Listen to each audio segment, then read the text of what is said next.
میں خاندان کی تمام لڑکیوں سے زیادہ ہوشیار اور چالاک تھی۔ دیکھنے میں بہت پتلی تھی لیکن کام میں پھرتیلی تھی۔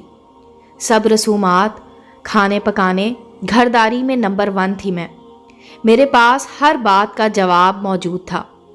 کس کو کس طرح ہینڈل کرنا ہے میں بخوبی جانتی تھی۔ میری حاضر جوابی کے سب بہت قائل تھے۔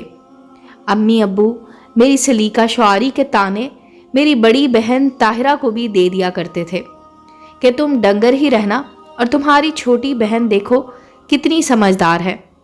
طاہرہ بس خاموشی سے ایک طرف کو سر جھکا کر بیٹھ جاتی تھی۔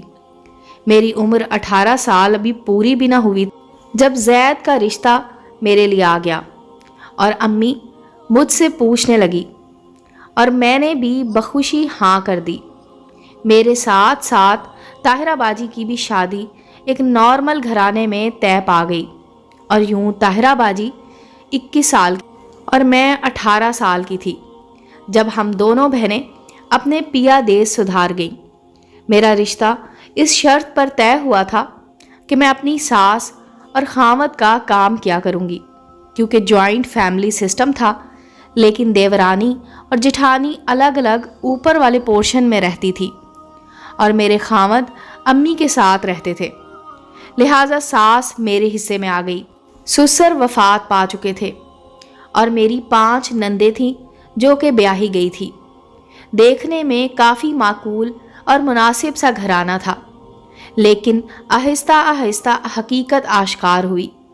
میری 5 نندیں اپنے بچوں کی فوجوں سمیت آئے دن گھر آئی بیٹھی رہتی تھی اور شام کا کھانا کھا کر اپنے اپنے خاوند کے لیے سالن تک لے کر جاتی تھی۔ شروع میں تو کافی برداشت کیا، لیکن جب صبر اور زبان نے ساتھ چھوڑ دیا تو میں نے کہنا شروع کر دیا کہ ایسا کرنا مناسب نہیں، میں اکیلی پکاتی ہوں اور مجھے 15 لوگوں کا روزانہ اب کھانا پکانا پڑتا ہے۔ لیکن خاوند صاحب الٹا مجھ پر چڑھ دوڑے کہ تم کم ظرف ہو، گھٹیا طبیعت کے مالک ہو، کسی کو کھلا کر راضی نہیں ہو، وہی روایتی خرافات۔ میں اب اللہ کو رو رو کر کہتی کہ اپنے ماں باپ کی اتنی لاڈلی اور یہاں ذلیل ہو رہی ہوں۔ بابا دل کے مریض تھے، لہٰذا انہیں بتا بھی نہیں سکتی تھی اور خاموش رہ نہیں سکتی تھی، کیونکہ میری صحت بہت خراب ہوتی جا رہی تھی۔ خاوند صاحب بھی ساتھ نہ دیتے، اماں جی کے روب اور احترام میں چپ رہتے اور ہمیشہ مجھ سے خفا رہتے۔ میری ساس بھی مجھے ہنس کر نہ بلاتی، ہمیشہ جلی کٹی سناتی رہتی تھی۔ دیورانی جٹھانی جلتی پر تیل ڈالتی اور مزید لڑائی چلتی رہتی۔ طاہرہ باجی بیاہ کر پردیس چلی گئی تھی۔ باجی جب پاکستان آتی مجھے ملنے میرے سسرال آتی۔ میرے سسرال والے طاہرہ باجی کی سلیقہ مندی اور خاوند کی خدمت کو دیکھ دیکھ کر ان کے قصیدے پڑھتے۔ اب مجھے طعنے ملتے تھے کہ دیکھو اپنی باجی کو کیسے غیروں کے گھر میں بھی صبح اٹھ کر 6 بجے اپنے خاوند کو بیڈ ٹی دیتی ہیں، اور ایک تم ہو جسے ہوش نہیں ہوتا جلدی اٹھنے کا۔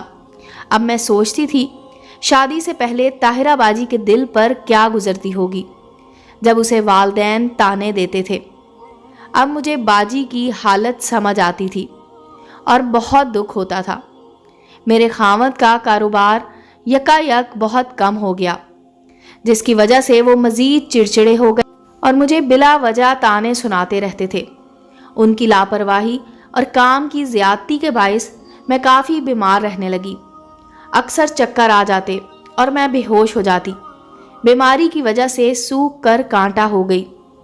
ایک دن حسب معمول میں کچن میں کھانا بنا رہی تھی اور نند کے بچوں کو اسکول تیار کر کے بھیج رہی تھی جب میری اماں اچانک میرے گھر ملنے آ گئی۔ میں خوشی سے اماں کے گلے لگ گئی، لیکن اماں نے حیرانگی سے پوچھا، تمہیں اتنا تیز بخار ہے اور تم کچن میں ہو؟ میں بس کچھ بول نہ سکی اور آنکھوں سے آنسو گرنے لگے۔ اماں نے میرا بازو پکڑا اور میری ساس سے خوب لڑائی کی۔ میری نندیں بھی سنتی رہیں۔ اماں مجھے اپنے ساتھ لاہور لے آئیں اور مجھے فوراً ICU میں داخل کروایا گیا۔ ٹائیفائڈ بگڑنے کی وجہ سے